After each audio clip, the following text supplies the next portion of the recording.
Digital మీడియాలో పనిచేయడానికి senior SEO కావాలి. సీనియర్ వీడియో ఎడిటర్స్ అయి ఉండాలి. వీడియో ఎడిటింగ్ తెలిసి ఉండాలి. ఫోటోషాప్ వచ్చి ఉండాలి. థంబ్నెయిల్స్ చేసి టైటిల్స్ పెట్టాలి. ఒక ఛానల్ ని మీరే లీడ్ చేయగలిగితే 20% శాలరీ ఎక్స్ట్రా.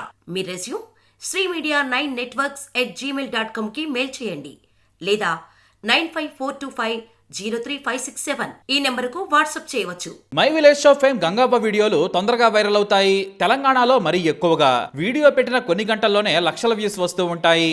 అంతెందుకు దుబాయ్ వెళ్తే కూడా గంగవ్వను కలిసేందుకు వేలాది మంది వచ్చారు. ఆమె స్వచ్ఛమైన పల్లెటూరి మనస్తత్వమే ఆమెను పాపులర్ చేసింది.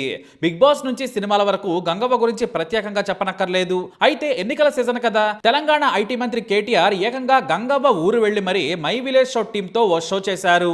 నాటుకోడి కూర వండి దావత్ చేసుకుంటూ గంగవ్వతో ముచ్చటిస్తూ వీడియో చేశారు కేటీఆర్. ఆ వీడియో మధ్యలోనే నాకు ఓటేస్తావా గంగవ్వ అంటే చాలా తెలివిగా అది నా మనస్సులోనే ఉంది అని సమాధానమిచ్చింది. ఆమె సమాధానమైన కేటీఆర్ నువ్వు నాకంటే ఎక్కువ రాజకీయాలు నేర్చుకున్నావని సరదాగా అనేశారు. అయితే ఈ వీడియోని KTR social media team viral చేసింది. ఆ వీడియోలో గంగవ్వతో కేటీఆర్ ఉండడంతో చాలా మంది ఆసక్తిగా వీడియోను చూశారు. వారి మధ్య సరదా సంభాషణను ఎగబడి యూట్యూబ్ లో చూశారు. ఇక ఈ వీడియో బేపచ్చంగా వైరల్ అయింది. అయితే ఎన్నికల ప్రచారంలో భాగంగానే కేటీఆర్ టీం దీనిని రూపొందించి ఉండొచ్చు. లేదంటే ఊపిరి సల్పని బిజీలో కేటీఆర్ ఎన్నికలకు అవసరం లేని పని ఎందుకు చేస్తారు? ఇది కూడా ప్రచారంలో స్టంటే. అయితే ఇది వైరల్ కాగానే మరో స్టోరీ ఇక్కడ బయటకు వచ్చింది. గతంలో పాదయాత్రలో ఉండగా రేవంత్ రెడ్డి బస చేసిన చోటుకి గంగవ్వ బజ్జీలు చేసుకుని వచ్చారు. వాటిని ప్రేమగా రేవంత్ రెడ్డికి ఇచ్చారు. ఇటు రేవంత్ రెడ్డి కూడా మార్చిలో జరిగిన ఈ ఘటనపై నాకు గంగవ్వ అమ్మ ప్రేమను పంచి ప్రేమతో బజ్జీలు తెచ్చారని ట్వీట్ చేశారు. అయితే ఇప్పుడు కేటీఆర్ వీడియో వైరల్ కాగానే కాంగ్రెస్ ఫాలోవర్లు రేవంత్ రెడ్డికి తెచ్చిన బజ్జీల ఫోటోలను కూడా ప్రచారం చేస్తున్నారు. ఇంతవరకు బాగానే ఉంది. కానీ పాపం Gangavva my village show team కు చెడ్డ పేరు తెచ్చే ఫేక్ వార్త మరోటి పైకి లేచింది. అదేంటంటే 2 కోట్ల రూపాయలను మై విలేజ్ షో టీమ్ కి ఇచ్చి స్క్రిప్ట్ కూడా ఇచ్చి వారి డైరెక్షన్ లోనే ఈ వీడియో కేటీఆర్ టీం చేయించింది. ముందే 2 కోట్లను గంగవ్వ అండ్ టీం కి ఇచ్చిందని ప్రచారం చేస్తూ ఉన్నాయి కొన్ని వర్గాలు. అంతేకాదు కేటీఆర్ ను రమ్మని మేము అడగలేదు, ఆయన మనుషులే వచ్చి వీడియోలు చేయమన్నారు. వీడియోలో మాట్లాడింది మొత్తం బీఆర్ఎస్ వాళ్ళు ఇచ్చిన స్క్రిప్టులోనివే, మాకు బీఆర్ఎస్ కు సంబంధమే లేదని, తాము గాని ఈ షోకు ఒప్పుకోకపోతే ఎక్కడ ఇబ్బంది పెడతారనని భయంతో చేశామని మై విలేజ్ షో టీం వివరణ ఇచ్చినట్లు కూడా ఓ బక్వాస్ ఫేక్ వార్త సర్క్యులేట్ అవుతూ ఉంది. ఒకవేళ నిజంగా భయపడి ఉంటే వారెందుకు వివరణ ఇస్తారు? సరే 2 కోట్లు తీసుకుంటే ఇది ఫేక్ అని ఎందుకు చెబుతారు? పైగా ఈ వీడియోలో మేము ఎన్నిసార్లు పిలిచినా మా షోకు మీరు రాలేదని కేటీఆర్ అన్నారు.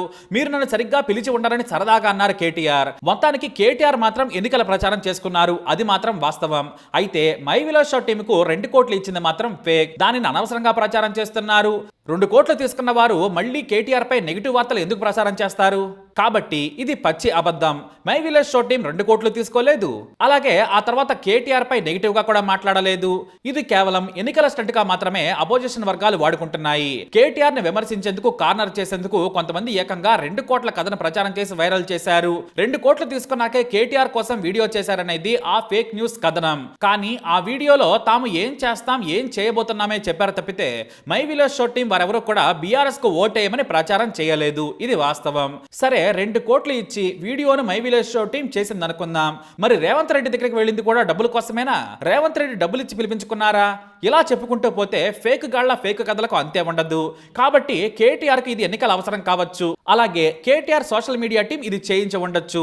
ఎందుకంటే కేటీఆర్ ఇంకా గ్రామీణ ప్రాంతాల్లోకి చొచ్చుకెళ్లేందుకు ఇది చాలా ఉపయోగపడుతుందని స్ట్రాటజీ చేసి ఉండొచ్చు. కానీ 2 కోట్ల నుంచి మమ్మల్ని బీఆర్ఎస్ వాళ్ళు ఒత్తిడి చేశారు, అందుకే చేశామనే వివరణ పేరుతో ఫేక్ స్టోరీలు రాయడం వల్ల ఉపయోగమే లేదు. పైగా ఎదుటి వాళ్ళకే బురదంటుకుంటుంది. వారికే చాలా నష్టం. ఏదేమైనా కేటీఆర్ కు మాత్రం 2 రకాలుగా ప్రాఫిట్టే. మై విలేజ్ షో టీం కూడా ఇలాంటి కౌంటర్లు ఎన్కౌంటర్లు వస్తాయని ముందే ఊహించి ఉండొచ్చు. ఎందుకంటే ఇది సోషల్ మీడియా యుగం కదా, తప్పదు. మరి ఇలాంటి వార్తలపై మీరేమంటారు? మీ అభిప్రాయాన్ని కమెంట్ ద్వారా తెలియజేయండి. వీడియో అప్డేట్స్ కోసం మై ఛానల్ ఫాలో అవ్వండి. అలాగే తప్పకుండా సబ్స్క్రైబ్ చేసుకోండి.